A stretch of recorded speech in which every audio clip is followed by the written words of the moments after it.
tubería para hacer este ejercicio. ¿Ok? Déjenme un momentico ver qué tablero. A ver.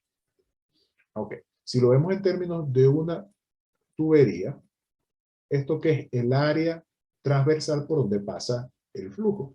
Y aquí vemos el flujo. Este flujo viene con una velocidad U. Entonces, ¿quién es el caudal? El caudal es la velocidad que trae esa corriente por el área transversal. Bueno, aquí es lo mismo. Lo que estamos aplicando ahorita es esa definición para calcular entonces el área transversal. Fíjense bien entonces. Bajo esa definición, ya vamos a terminar esta sección por el día de hoy.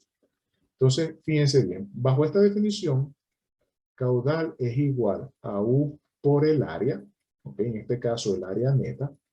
Aquí lo llamamos U sub N, que es esa velocidad que trae el gas. Entonces, lo que nos interesa es esa área transversal.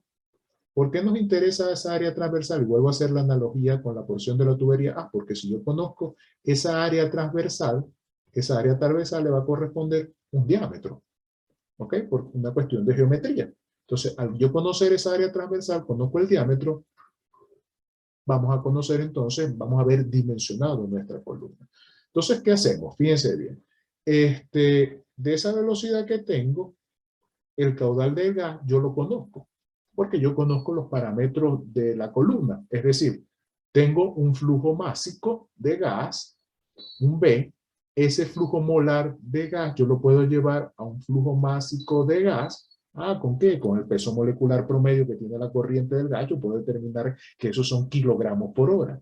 Y luego, con la densidad que conozco del gas, yo puedo obtener entonces un caudal del gas. O sea que este caudal del gas es algo que es conocido. Lo puedo determinar a partir del balance que tengo, del balance de mol por hora, de kilomol por hora que hay en la columna. Este U sub N lo acabo de calcular a partir de lo que es la velocidad de inundación. Entonces, el área transversal de la columna la puedo determinar de acá. Entonces, luego, ¿qué hacemos? Bueno, como ya conozco el área neta, simplemente aplicamos ¿qué? Las definiciones que vimos al principio. Estas definiciones que están acá.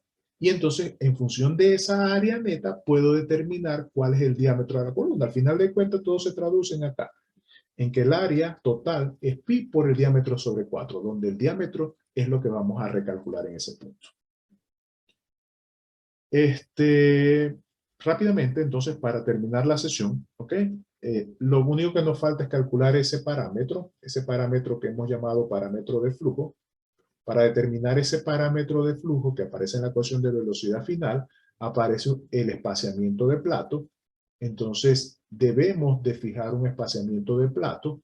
Aparece un parámetro de flujo que es función del flujo de líquido y el flujo de gas, flujo másico del líquido y gas que hay en el plato, y las densidades de gas y de líquido que se están manejando. Obtenida esta información y seleccionado el espaciamiento de plato, aparece entonces ese parámetro de capacidad que se necesita para calcular lo que es entonces el diámetro de la columna. Bueno, nos ha tomado el tiempo ya.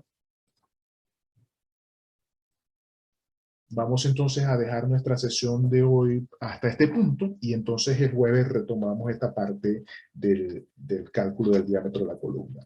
Hago énfasis, la única manera exitosa de abordar esa asignación especial es que hay que profundizar todas estas discusiones acudiendo a la literatura, porque como pueden observar, todo es función de las decisiones que ustedes toman y si toman decisiones incorrectas, los va a llevar a perder tiempo. ¿Ok?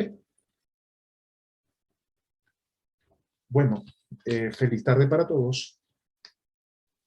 Listo, profe. Buen día. Profe, hasta luego. Bien. Gracias, profe. Que estén bien.